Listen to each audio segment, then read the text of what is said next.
10th के स्टूडेंटों को अब परेशान होने की कोई ज़रूरत नहीं, क्योंकि जो आपका 5 फरवरी के दिन हिंदी का पेपर होने वाला है उसके लिए हम आपके लिए महत्वपूर्ण प्रश्नों का सेट लेकर आए हैं। तो देखिए, ए सेट, बी सेट और सी सेट आपका कंप्लीट हो चुका है। अब इस वीडियो में मैं आपको आपका डी सेट बताने वाली हूँ, तो इसे आप जल्दी से देखिएगा और अच्छे से कंप्लीट करिएगा, क्योंकि इन प्रश्नों को आप अगर अच्छे से कंप्लीट करते हैं तो आंसर सही, तो आपको पेपर में अच्छे से अच्छे अंकों से प्राप्त होंगे और अच्छे अंक आपको प्राप्त होंगे। तो देखिए, बिना टाइम वेस्ट किए कंप्लीट करिए। तो देखिए, हमारा पहला प्रश्न है, सही विकल्प चुनिए। कहाँ पर डुमराव में हुआ था और शब्द शक्ति कितने प्रकार की होती है? तो शब्द शक्ति 3 प्रकार की होती है। और मैं क्यों लिखता हूँ के लेखक का क्या नाम है? तो इसका होगा आपका अज्ञेय। और बिहारी किस काव्य धारा के कवि हैं? तो बिहारी रीति सिद्ध काव्य धारा के कवि हैं। आगे है अगला हमारा, सूर्यकांत त्रिपाठी निराला की रचना है, तो होगा आपका कुकुरमुत्ता। और रसात्मक वाक्य काव्यम परिभाषा किसकी है?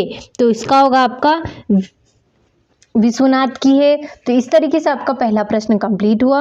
अब देखते हैं हमारा दूसरा प्रश्न जो कि है, तो दूसरा प्रश्न हमारा, रिक्त स्थानों की पूर्ति कीजिए। तो संधि के 3 भेद होते हैं और झटपट हल्दी पीसकर हमारे घावों पर थोपी। अगला है कवितावली, तुलसीदास।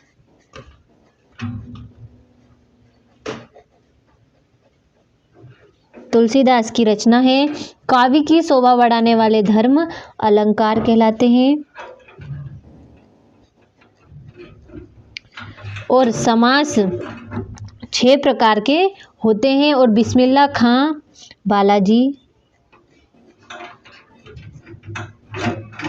बालाजी मंदिर में रोजाना शहनाई बजाते थे। तो इस तरीके से आपका दूसरा प्रश्न कंप्लीट हुआ। अब देखते हैं हमारा तीसरा प्रश्न जो कि है, सही जोड़ी बनाइए। तो पहले आपकी गोदान उपन्यास के रचयिता, तो इसका होगा प्रेमचंद्र। और भिक्षु के पत्र, तो होगा आपका भंदत आनंद कौशल्यान।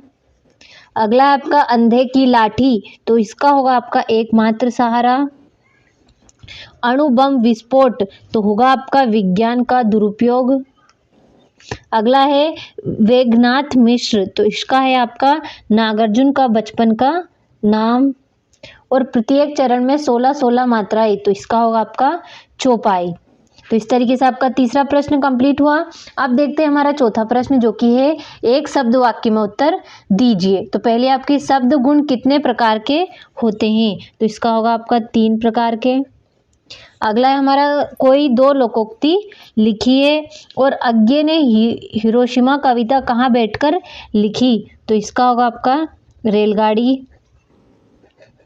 अगला है आपके पाठ्यक्रम में जयशंकर प्रसाद की कौन सी रचना है? तो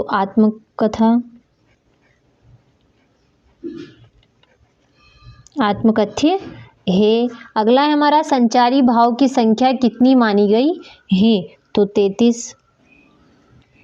और नाटक में कितने अंक होते हैं? तो नाटक में अनेक अंक होते हैं। तो इस तरीके से आपका चौथा प्रश्न कंप्लीट हुआ। अब देखते हैं हमारा पांचवा प्रश्न जो कि है, सत्य सत्य लिखिए। तो यथाशक्ति अवयवी भाव समास का उदाहरण है, तो ये आपका सत्य होगा। बाबूजी कुश्ती में हंसते हमसे हार जाते, तो सत्य है। और मैं क्यों लिखता हूँ अज्ञे की रचना है, तो ये आपका सत्य है। परशुराम के क्रोध से लक्ष्मण डर गए, तो ये आपका सत्य होगा। करुण रस का स्थायी भाव शोक है, तो सत्य।